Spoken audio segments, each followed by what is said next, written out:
Hi hello everyone. তো যেই ঠান্ডা পড়ছে, ঠান্ডা দিন মানে হইছে মানে কাজ করতে আলস লাগে, কিন্তু খাইতে কিন্তু ভালোই লাগে না, ঠিক না? তো ঠান্ডার দিনে পকোড়া টকোড়া হলে কিন্তু বেশ ভালোই লাগে। তো এটা কিন্তু রবিবারের ভিডিও, আর ভিডিওটা আসলো রবিবারে, কিন্তু আমি বয়স দেওয়ার টাইম পাইতেছি না। যাই হোক, তো রবিবারে সন্ধ্যাবেলা বাইরেতেও পারতেছে না, কিন্তু টিফিন তো খাইতে ইচ্ছা করতেছে। তো কী করুম, তো ঘরের ভিতরে একটা সহজ উপায় একটা পকোড়া বানিয়ে নিলাম। তো আর এই পকোড়ার লেগে কিন্তু আমি প্রথমে একটু আলু সিদ্ধ করে নিলাম, দেখলে আলু সিদ্ধ করছি। তো কইরা আমি কিন্তু এই বাটিটা দিয়ে সেটা ফুল বাটি নিছি না, হাফ বাটি সুজি নিছি। আর সুজির বয়ে আমি একটু গরম জল রে দিছি। গরম জল কিন্তু আমি সবটা একসাথে দিছি না, আমি অল্প অল্প অল্প অল্প করে মিশাইয়া ভালো করে যে মিক্সিংটা দিয়ে এসে ভালো করে মিশাইয়া নিছি। মিশাইয়া একদম ভালো করে মিশাইয়া এটারে সুন্দর করে মিশাই নিছি। আর এদিকে একটা ম্যাগির মশলা কিন্তু আমি দিয়ে লাইছি এটার ভিতরে। আর তোমরা কিন্তু ইচ্ছা করলে পেঁয়াজ, কাঁচা লঙ্কা, ধন্যবাদ সব দিতে পারো, কিন্তু আমি কিন্তু এইসব কিচ্ছুই দিছি না, কারণ আমি এটা মানে আমার বাচ্চারা যেহেতু খাইতো না, এটা একদম সিম্পলভাবে করছি, কিছুই দিছি না। তোমরা কিন্তু পেঁয়াজ, কাঁচা লঙ্কা, ধন্যবাদ কুচাইয়া দিলে কিন্তু আরও বেশি টেস্টি লাগবো। আর এদিকে একটা লবণ একটু দিছি, একটু চিনি দিছি। আলুটারে কিন্তু আমি খুসাটা শুধু একটু আসলে খুসা দিয়ে ভালো করে ছুলাইয়া একটু আলু সিদ্ধ এটার মধ্যে দিয়ে লইতেছি। এই যে একটু সিদ্ধ যে করছি, একটু আলু শুকলা রয়েছিল আর কি। তো এই যে আলুর খোসাটা ভালো করে ছাড়াইয়া আমি সুন্দর করে আলু সিদ্ধটা কিন্তু এটাকে সুন্দর করে এখন মাখালাম। আর মাখলে এটা কিন্তু আমিও কিন্তু আজকে কিন্তু প্রথমবারই কিন্তু ট্রাই করতেছি এটা। যাই হোক, আমি দেখছি দেখে সেটা আমি কিন্তু দেরি না করে ফটাফট বানিয়ে নিলাম সহজ পদ্ধতিতে। তো আর সময়ও বেশি লাগে না, তো আমি ফটাফট বানিয়ে নিলাম।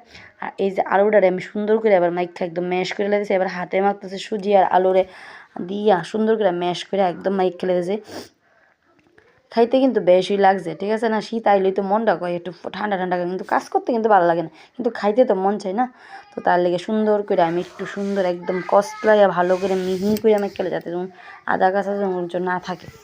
তো এবার ভালো করে এই দেখো আমার কিন্তু ভালো করে একদম মাখাটা কমপ্লিট হয়ে যেতে গেছে।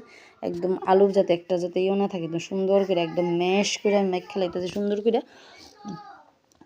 তো মাইখা সেরে এবার আমি একটু হাতের মধ্যে তেল লাগাই নিলাম, বা একটু ময়দাও লাগাই নিতে পারো। লাগাই কিন্তু আমি তো টিক্কার মতন বানাই দিয়েছি। আলু টিক্কা যেমনি বানাতে এমনি কিন্তু তোমরা আলু টিক্কার মতন বানাইতে পারো। এই দেখা যায় একটু দানা দানা রয়েছে, দানা দানা ডেম একদম মিহি করে সুন্দর করে সেটা একদম মাইখা লাইলাম।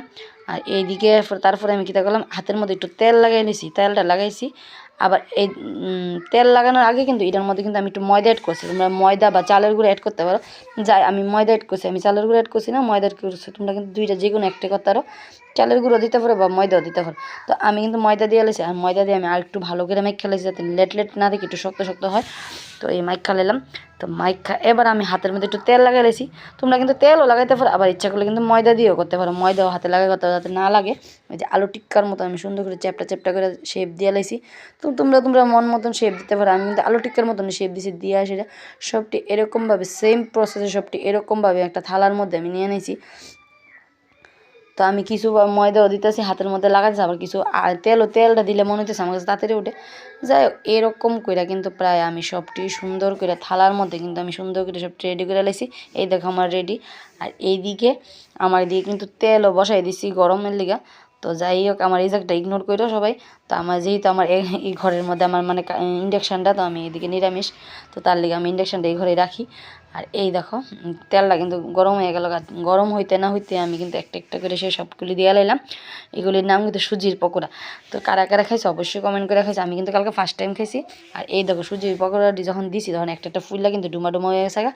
আর খাইতেও কিন্তু বেশ ভালো লাগছে চার সাথে।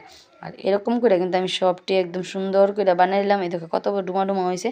আর এই দেখো একটা প্লেটের মধ্যে সুন্দর করে সার্ভ করে নিলাম। আর এদিকে আমি চা বানিয়ে নিয়েছি। আর আমি কিন্তু মগ দিয়ে চা খাই, তোমরা কিন্তু ওই মগটা দেখে এসে কেউ হাইছো না। আর আমি খাইয়া গেছি, বাহ দুর্দান্ত হয়েছে। ভালো করে হাতটা কথা হইতেছে না, কারণ খাইতেছি একটু সস লাগাইয়া চা দিয়ে খাইছে। ওহ কি টেস্টি লাগছে। তো তোমরা যারা খাইছো তো খাইছো, আর যারা খাইছো না অবশ্যই ট্রাই করে দেখো।